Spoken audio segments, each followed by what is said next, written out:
Now, I want to talk about your video for Harder because it Yes. has over 17,000 views. Yes. And I want to high five you for that. Ah, there we go.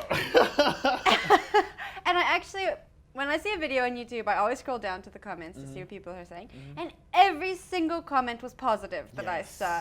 They just said it was beautiful and moving and emotional, and the way you portrayed the song in that video was also incredibly emotional. And I'm just inflating your head right now. I know.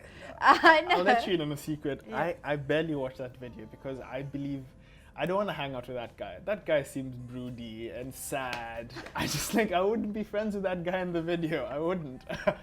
But it was one of those, again, experiences that was amazing. A bunch of film students came together.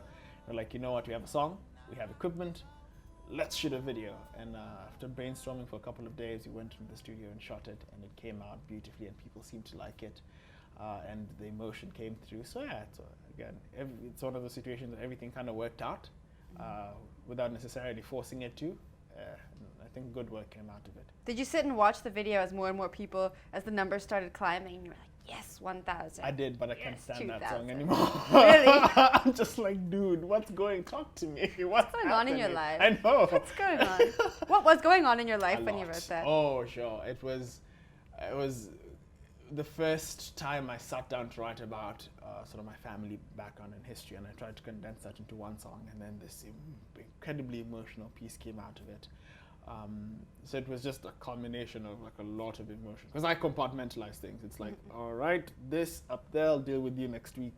I wish I So, could do that. It's fun. That sounds But great. the problem is, the box will pop open at some point. if it gets too full. At some point. So that was one of the situations that got too full. I was like, I can't, I'm going to put it in a song, see how it goes. Yeah, And it went well. I hope. So you write songs in the shower, I do. all of them. Most of them. It's Really? either in bed, or I write the skeleton of the song basically. Or I'll get a melody that will refuse to leave my head, and then I'll sing it over and over again, and I'll try and put words to it, and then I'll go sit down and actually get my book and put all the lyrics down, and then think about the melodies and what will work, and then I go into studio with the producer I'm working with. At the moment I'm working with Raven Hunter, and he's brilliant. He understands my aesthetic beyond measure. So that's the process. Are you working on an album? Working on an EP Okay. or an LP, as my manager insists on me calling it. What's the difference between an EP and an LP? I should probably know. You don't know, or there is none? I don't think there is one. He tells me what's it's the one difference is longer between than the EP other. and So Really? Yeah. How much? two more songs. So I think. Okay, so you're working on an LP. For safety purposes, let's go with EP in case I don't manage to churn You're out. working on a series of songs. There we go. A collection, Yes, a collective, collection yeah, of that different. you can listen to in one sitting. And how's that going? I mean, when you sit down to pick the songs that are going to go onto an album or an EP or an LP, how do you choose ones that are going to fit together and really tell the story that you want to tell?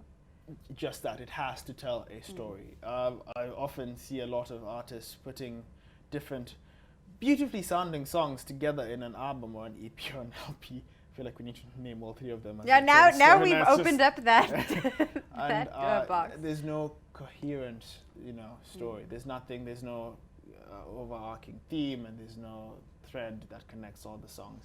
And I think that's one motivating factor that we want to go with. If it is a heartbreak album, then the songs will be about heartbreak. We will not have a happy, let's go change the world song at the end of the Maybe LP. just to bring people up from that. No, Then that will see, have to be a different. I'm so project bad at altogether. making albums. I want it to be a shower songs. I want you to mix No, and this match. is ice cream bowl crying about your ex type of album, or it'll be a thinking about your past or thinking about your future type of album. So it has to tell one cohesive story. What So story is it telling?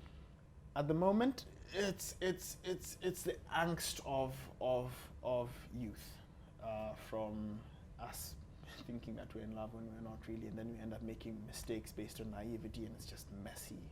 And sometimes it's amazing, but it's mostly messy. So that's the story that we want to tell in this one. It's called Withdrawal Symptoms. It seems like you've been in a lot of relationships. You'd think, eh? It's just a lot of Shonda Rhimes, a lot of Grey's Anatomy, all 12 seasons. That's in it. song. That's in song. That is it. Now I want to talk about your filmmaking career. Yes. You actually came to Cape Town to go to school and study filmmaking. Yes.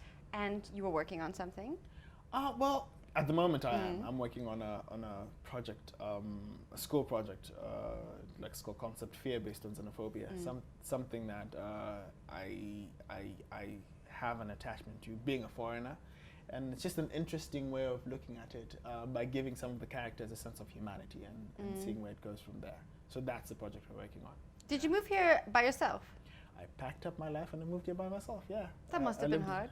It really wasn't, surprisingly. I have a really great group of friends back at home and a great support system, but I like change and I like moving to different places because it gives you a challenge and gives you an opportunity to grow. So it was, we're doing Cape Town, fantastic.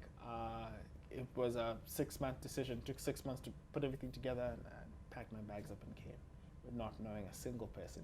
Well, we're very happy that you came. I am glad that you guys have received me well, really I am. It's been 2 amazing years, and hopefully longer. Silas, if we want to find out more information about you and find out where you're going to be playing next, how can we do that? You'll find everything on my Instagram, my Facebook, my Twitter, and it's all in the Silas Miami, all of it. Search for it and you'll find hopefully no articles that are weird. I don't know, have you done anything bad lately? Not that they know of. Well, you better keep it that way. Hey. Thank you very much. Thank you for having me. Really, I appreciate it.